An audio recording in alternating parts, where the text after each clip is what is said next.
In front of me is TCL onetouch 4042S, and today I would like to show you how you can rename it. Begin by going into menu and opening settings. Then you need to choose Bluetooth, make sure it's on, and click on device name section. Following that, type in wherever you want to.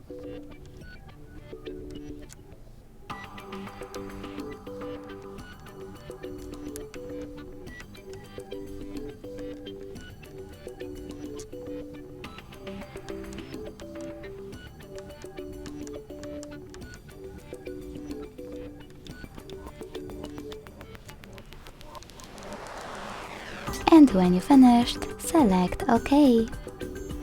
Thanks so much for watching. If you enjoyed this video, leave a like, comment and subscribe. Bye!